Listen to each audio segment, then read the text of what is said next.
डबास है, all India rank 6 आई है। कैसा लग रहा है? सबसे पहले क्या कहेंगी? और काफी ओवरवेलमिंग था मैम, कल जब आया रिजल्ट तो बहुत टाइम लगा सिंक इन करने में, बिलीव नहीं हो रहा था, बट ओवरऑल सर्टेनली बहुत अच्छा लगा। इस पूरी जर्नी को लेकर कैसे आप एक्सप्लेन करेंगी? क्या क्या चुनौतियां थी आपके लिए, चैलेंजेस क्या क्या थे? जर्नी आई थिंक सबकी अप्स एंड डाउन्स वाली ही रहती है, बीच में फेजेस आएंगे जब लो फील होगा, लगेगा कि सही डायरेक्शन में जा भी रहे हैं या नहीं। So that was one thing. Challenges में फिर सिंस मैं वर्किंग थी रिजर्व बैंक ऑफ इंडिया में, I am still working actually, तो वो टाइम मैनेजमेंट एक चीज थी कि पढ़ाई को, लीव्स को, जॉब को, सब चीजों को एक साथ कैसे कैसे बैलेंस आउट करना है। And then again personal life में कुछ चैलेंजेस रहते हैं हमेशा, तो सबको एक साथ बैलेंस करके चलना बहुत आप जैसे बताया आपने, अब वर्किंग है तो कैसे मैनेज किया? मतलब अब पढ़ाई भी करनी है, 8 घंटे की जॉब भी करनी है, कैसे मैनेज किया आपने? काफी सारे फैक्टर्स रहेंगे मैम, जैसे खुद से प्रॉपर टाइम मैनेजमेंट एक रखना कि हाँ मतलब जॉब के साथ मुझे पढ़ना भी है। सैटरडे संडे मेरा ऑफ होता था, सो वो एक एडवांटेज था, उसमें टाइम मिलता था। देन मेरी जितनी भी लीव्स थी वो मैंने काफी प्रोडक्टिवली यूटिलाइज की, काफी प्लान करके कि कब प्रीलिम से पहले कितनी लीव्स लेनी है, मेन से पहले कितनी लीव्स लेनी है, इंटरव्यू के टाइम कितनी लीव्स लेनी है, तो वो काफी वेल मैनेज था I think. And then office से भी काफी सपोर्टिव रहा आई वुड से, तो मुझे हमेशा उधर से भी पुश किया गया कि हाँ you can go and pursue your dreams. तो सुबह जैसे आप ऑफिस जाती थी, फिर घर आके क्या रूटीन रहता था? रात में कितनी देर तक पढ़ना था? पूरे दिन ऑफिस जब टाइमिंग था उस वक्त कितना टाइम आप पढ़ाई को दे पाते थे? ऐसा पर्टिकुलर सेट आवर्स तो I won't put it, but हाँ ऑफिस में भी कभी कभी टाइम मिल जाता था, तो आरबीआई बिल्डिंग में लाइब्रेरी है, मैं टाइम निकाल के अक्सर उधर भी चली जाती थी, वहां टाइम मिलता था। देन मॉर्निंग में I am an early morning person, तो जल्दी उठ के पढ़ना आई प्रेफर दैट।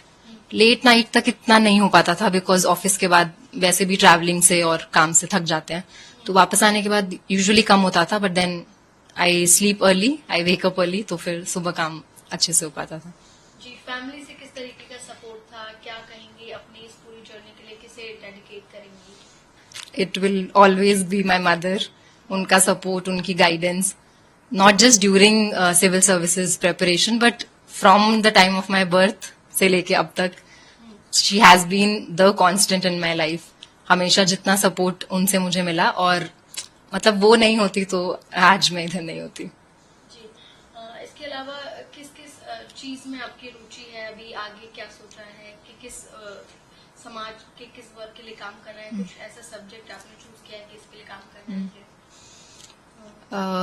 बहुत सारे इश्यूज होंगे जिन पे काम करने की अपॉर्चुनिटी मिलेगी, and I am looking forward to that, but particularly कुछ चीजें अगर रहेंगी तो one would be women empowerment, that is something that I really wish to work for, and not just women but also transgender population, so gender empowerment in that regard. And one would be promoting our cultural heritage, that is something जिस पे मैं specifically काम करना चाहूंगी, क्योंकि कथक मेरी hobby भी है, तो अपने कल्चरल म्यूजिक, डांस, ये सबको मैं ग्लोबली जरूर प्रमोट करना चाहूंगी। जैसे कि हम देख रहे हैं काफी यंग हैं आप, जो आप जैसे यंग लोग अगर इसकी प्रिपरेशन कर रहे हैं यूपीएससी के लिए, उनके लिए क्या मैसेज देंगे? कैसे मोटिवेट करेंगे? मैसेज तो यही रहेगा कि एक बार अगर सिविल सर्विसेज को अपना एम बना लिया है तो फिर कंसिस्टेंटली उस पर वर्क तो करना पड़ेगा, because as I said ups and downs आएंगे, तो लोग यूजुअली मुझे लगता है कि डिसहार्टन जल्दी हो जाते हैं, बट आई थिंक वो पेस मेंटेन किए रखना वो इम्पोर्टेंट है।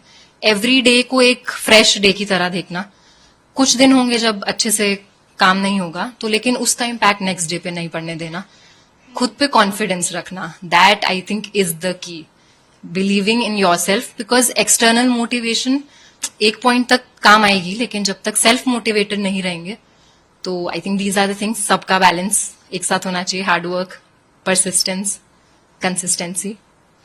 सबसे ज्यादा क्या चीजें डिस्ट्रैक्ट करती थी आपको, या आप जैसे जो लोग हैं आजकल सोशल मीडिया भी है, तो उसको कैसे मैनेज किया आपने?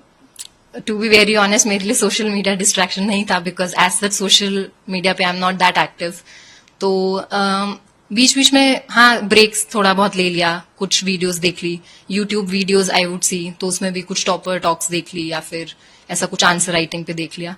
तो personally I don't think social media ने मुझे इम्पैक्ट किया because I have that self control, मुझे कितना यूटिलाइज करना है, कितना यूजेज रखना है. तो that wasn't a challenge for me at all.